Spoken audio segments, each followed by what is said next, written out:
Hello everyone, welcome back to Odisha study hub. तो पिलाने आज आम पढ़ा +3 फास्ट सेमिस्टर जो इलेक्टिव पेपर अच्छी एजुकेशन, तो ताको आज आम आलोचना करवा। यूनिट 1 रे रही अछि दर्शन परिप्रेक्षी शिक्षा, दार्शनिक परिप्रेक्षी शिक्षा।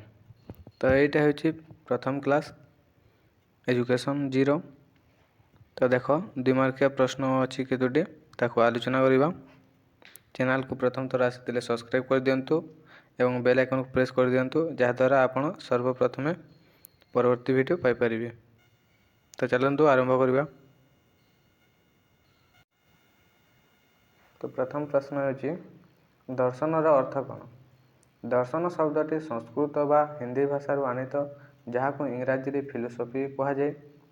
दर्शन शब्दटी संस्कृत भाषार ब्रीज शब्दरू उद्धृत। दर्शन शब्दटी संस्कृत भाषार दृश शब्दरू उद्धृत, जार अर्थ होची देखिबा। मात्र यार प्रकृत अर्थ होची वास्तव ज्ञान, नॉलेज ऑफ रियलिटी। तो परवर्ती प्रश्न, वास्तवता तत्व कौन बुझाए ना। वास्तवता तत्व दर्शनर एक मुख्य शाखा, जहाँकि वास्तवता तत्व सहित संपृक्त अटे। यह मुख्यतः आत्मा कौन, सजीव कौन, शरीर और आत्मा मध्य कि संपर्क रही बोली केतेक जटिल प्रश्न तथा प्रश्नोत्तर सहित संपृक्त अटे। एपरिक प्रकृति कौन, चरम वास्तवता कौन, चरम वास्तवता पदार्थ व धारणा अनुभूतिर पृथ्वी सत्य व माया, मनुष्य एक शरीर व आत्मा आदि जटिल प्रश्न यह संपृक्त अटे। तो नेक्स्ट, प्रकृतिर द्वितीय अर्थ कौन। दार्शनिक रूसो प्रकृतिर द्वितीय अर्थ नास्तिवाचक शिक्षा बोली वर्णना करछन्ति। ना रूसो कौन कहते प्रकृतिर द्वितीय अर्थ होची नास्तिवाचकर शिक्षा बोली वर्णना करछन्ति रूसो। प्राकृतिक परिवेश मध्य शिशु भितर थिबा लुकायित अंतर्निहित गुणगुड़िकर पूर्ण विकास ही नास्तिवाचक शिक्षार मूल लक्ष्य। नास्तिवाचक शिक्षार अर्थ शिशु को कृत्रिमता ठारू दूरेई रखी प्राकृतिक परिवेश रे शिक्षा दिया उचित। ये समाज कलुषित हेतु शिशु को समाज ठारू दूरेई रखी शिक्षा देवा उचित। परवर्ती प्रश्न, कर्मवाद कौन। भारतीय दर्शन रे कर्म 3 प्रकार अटे, यथा संचित कर्म बा प्राक्तन कर्म, प्रारब्ध कर्म एवं क्रियमाण कर्म। पुनर्जन्मरू संचित होइतिबा कर्म जार फल भोग होई नाही, से समस्त कर्म को संचित बा प्राक्तन कर्म।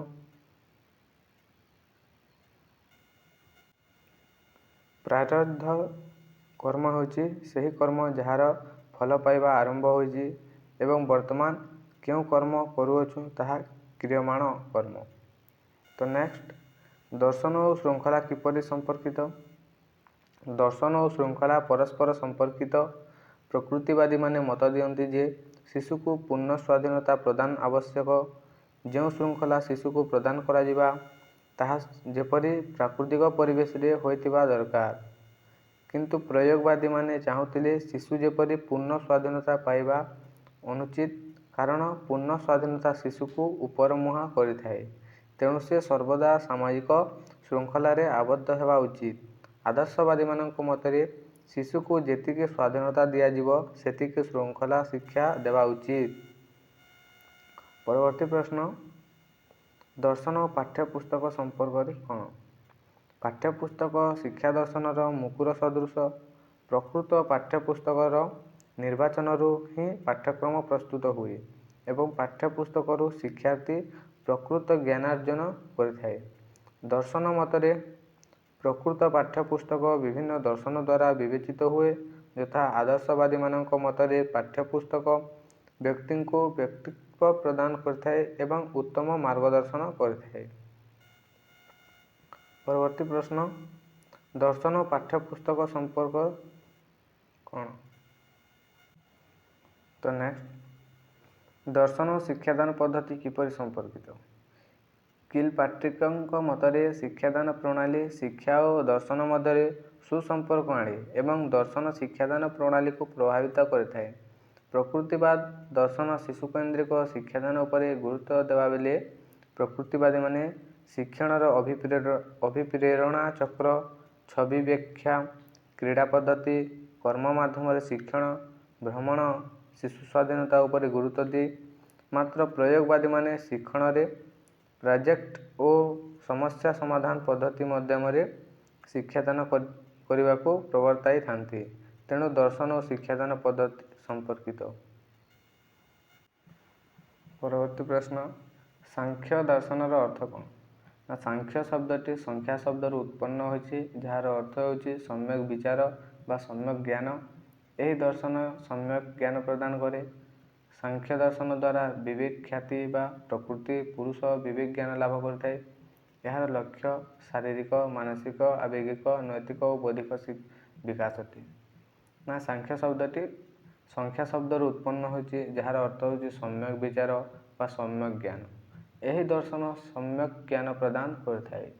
ଏହାର ଲକ୍ଷ୍ୟ ହେଉଛି ଶାରୀରିକ, ମାନସିକ, ଆବେଗିକ, ନୈତିକ ଓ ବୌଦ୍ଧିକ ବିକାଶ। ପରବର୍ତ୍ତୀ ପ୍ରଶ୍ନ, ମୂଲ୍ୟବୋଧ ତତ୍ତ୍ୱ କ'ଣ? ମୂଲ୍ୟବୋଧ ତତ୍ତ୍ୱକୁ ଇଂରାଜୀରେ ଆକ୍ସିଓଲୋଜି କୁହାଯାଏ, ଯାହାକି ଗ୍ରୀକ୍ ଶବ୍ଦ ଆକ୍ସିରୁ ଆସିଅଛି। ଆକ୍ସି ଶବ୍ଦର ଅର୍ଥ ହେଉଛି ମୂଲ୍ୟବୋଧ, ଭ୍ୟାଲୁ ବା ମୂଲ୍ୟ, ୱାର୍ଥ ଅଟେ। ଏହା ମୁଖ୍ୟତଃ ମୂଲ୍ୟବୋଧର ସାଧାରଣ ତତ୍ତ୍ୱ ଏବଂ ମୂଲ୍ୟବୋଧର ପ୍ରକୃତି ତଥା ପ୍ରକାରଭେଦ ସହ ସମ୍ପୃକ୍ତ ହୋଇଥାଏ। ତ ପିଲାମାନେ, ଏଇଟା ଥିଲା ତୁମର ପ୍ରଥମ ୟୁନିଟ୍ର କେତୋଟି 2 ମାର୍କିଆ ସିଲେକ୍ଟିଭ୍ କ୍ୱେଶ୍ଚନ୍। ତ ପରବର୍ତ୍ତୀ ଭିଡ଼ିଓରେ ଆଉ କେତୋଟି 2 ମାର୍କିଆ କ୍ୱେଶ୍ଚନ୍ ଆଣିବି। ତ ଭିଡ଼ିଓଟି ଭଲ ଲାଗିଥିଲେ ଗୋଟେ କମେଣ୍ଟ ଓ ଗୋଟେ ଲାଇକ୍ କରିଦେବେ ଆଉ ସେୟାର କରିଦେବେ ତୁମ ସାଙ୍ଗସାଥିମାନଙ୍କୁ, ଯାହାଦ୍ୱାରା ସେମାନେ ମଧ୍ୟ ଉପକୃତ ହୋଇପାରିବେ। ଧନ୍ୟବାଦ।